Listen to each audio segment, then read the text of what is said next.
तो question number 6 क्या कह रहा है, देखो क्वेश्चन नंबर 6 कहते हैं average density of the universe as a whole. Universe की डेंसिटी क्या है? यूनिवर्स की density, density of universe is what? That is equals to 3 into 10 raised to power minus 29 grams per milliliter. ठीक है, कहते हैं if we assume that the center of that the entire mass is only H atoms, if we assume that the entire mass is only H atoms, then what is the average volume of the space that contains only one H atom? देखो, तो मेरे को बोलता है कि भाई what is the average volume of the space, ठीक है,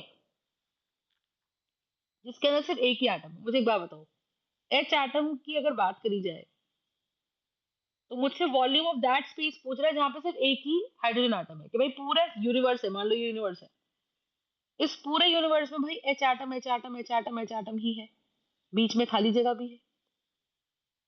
तो ये कह रहा है, ये कह रहा है कि मैम एक ऐसी स्पेस की वैल्यू बताओ, ठीक है, जहां पे मल्टीपल एच एटम्स अपने पास है।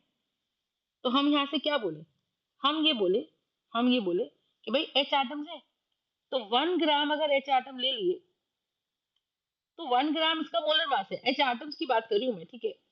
तो यहाँ हम क्या बोले कि भाई अगर मेरे पास 6.022 इंटू 10 पावर एच एटम्स है तो उनका वजन 1 ग्राम है, तो 1 एच एटम का वजन कितना है?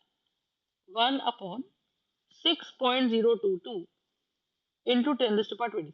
सही बात है, ये इतना वजन है मेरे पास एक एच एटम का, और मुझसे वॉल्यूम पूछ रहा है, तो मैं क्या लगा दूं, mass of hydrogen upon volume of one hydrogen atom. अब volume of one hydrogen atom क्या है कि भाई यहाँ एक एच एटम है, दूर दूर तक कोई दूसरा एच एटम नहीं है, तो जो बची कुची खाली जगह है, हम कह रहे हैं इस पूरे वॉल्यूम में जब तक कोई दूसरा एच एटम है नहीं, एच हर जगह घूम सकता है। तो एच एटम की वॉल्यूम उसकी अपनी वॉल्यूम तो है ही, पर किसी भी गैस की वॉल्यूम वो वॉल्यूम वॉल्यूम होती है जिसमें वो घूम सकता है। तो हम यहाँ पे क्या बोले, हम यहाँ पे बोले mass of H atom upon volume of H atom is going to be the density which is going to be 3 into 10 की पावर minus 29। तो मास ऑफ एच एटम कितना हो गया, 1/6.022 into 10 power 23 divided by 3 into 10 power -29। This is going to be the volume of H.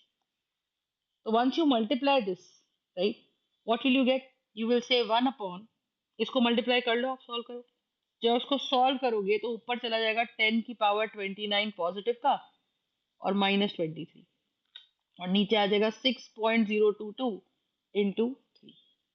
तो once you solve this you get 10 to the power 6, और नीचे आ जाएगा 18.066।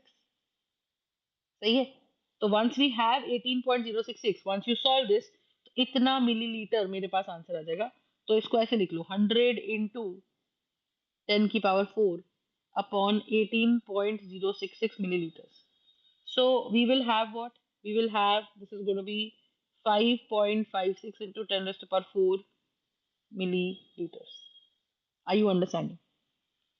तो जो ये मिलीलीटर्स वॉल्यूम आई है, ये volume of one H atom आ गई, पर ये वो सारी वॉल्यूम है जिसके अंदर सिर्फ एक ही एच एटम रहता है। तो किसी भी गैस की वॉल्यूम उसका खुद का साइज नहीं होता, किसी भी गैस की वॉल्यूम वो खाली जगह होती है जहां पे वो एटम रहता है। समझ में आ गई बात? So this is how we have this question. तो इसका आंसर मेरे पास आ जाएगा 5.56। तो 1000 से डिवाइड कर दो, तो 3 जीरो कट जाएंगे तो बन जाएगा 55.6 लीटर। तो इसका आंसर आ जाएगा option number C. Is that clear?